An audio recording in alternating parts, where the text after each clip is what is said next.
Hello guys and welcome to my theory crafting video for season 2.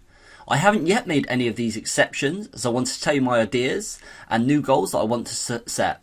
This has been supported by the boys at Discord and some of my own ideas, and I'd also like to get your input. So my first addition that I'd like to make for season 2 is a player owned house. There will be 3 main uses for this house. The first will be the player owned house obelisk. The only exception I need to make the obelisk is a marble block, which I can get from the stonemason in Caldergrim. This is an 80 construction requirement, which is pretty high. However, we do get a lot of mahogany planks from the revenants. So the starting levels I'll get from normal planks. They spawn in the graveyard. Oak planks I can get as a drop from Vetion. The second thing I want from the player owned house is tool storage 5.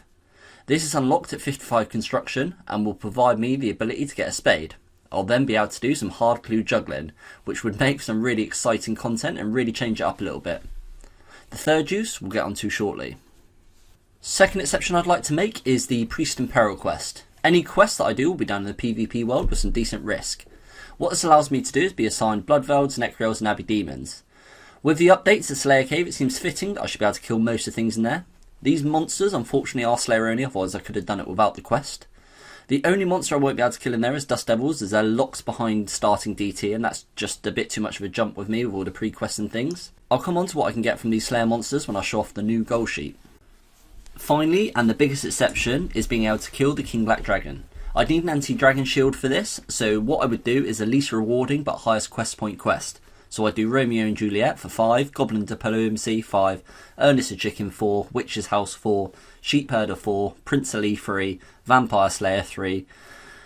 So all of that together would allow me to start Dragon Slayer 1. You only need to start it to get the Dragon Fire Shield.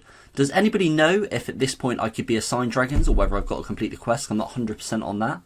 I wouldn't allow myself to use the anti-dragon shield until I turned it into a Dragon Fire Shield.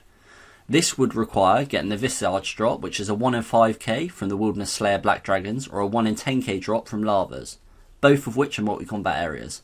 On top of that, I wouldn't allow Oziach to make the shield for me, so I'd need to get the 90 smithing required to make it. So in short, I want to get all the requirements done before I start Season 2, so I'd get the quest done, obtain the Dragonfire Shield, but I would collect dust in my bank until I got the 90 smithing requirement and the Visage, making it into the Dragonfire Shield, which would then unlock the King Black Dragon. Now, let's talk about the new goals list. So, we still have all the same boss pets on there, but now we also have the King Black Dragon pet for when we unlock him. Left shield half has been added to the dragon item list. It doesn't really help us, but it is an obtainable rare item. Wilderness rings, Elder Chaos and Rev weapons remain the same. We have a whole new section for Slayer drops. Witherland, Priest in Peril, and unlocking the Necriels, Bloodvelds and Abbey Demons, that gives us access to Superior Slayer. So we'll now be able to obtain the Dust and Mist Battle Staff, Slayer Gem and Imbued Heart. Access to Abyssal Demons means we can also unlock the Whip and Abyssal Dagger. Miscellaneous has had the DFS added, Smouldering Stone, Abyssal Head, which I talked about earlier, would be the third thing that I'd like to do in the player owned house. I'd like to mount that bad boy. Blessed D'hide, realistically, there's hundreds of items that I could get from clue juggling, but one of the best is the Blessed Hides. Black Hides would be nice, but I'm not going to be able to protect them like I would be able to the Blessed Hides. And at a very, very long shot, the Robin Hood hat. These are some super rare items from hard clues, and I have no idea how hard it's going to be to juggle hard clues, but we'll soon find out, and why not stick on there for a super slim goal. There's some crazy hard items on the new goals list, like the DFS, the clue items, the Abyssal Dagger, which is a 1 in 32k drop, and then the Imbued Heart and things, but it should be some good fun trying to get them.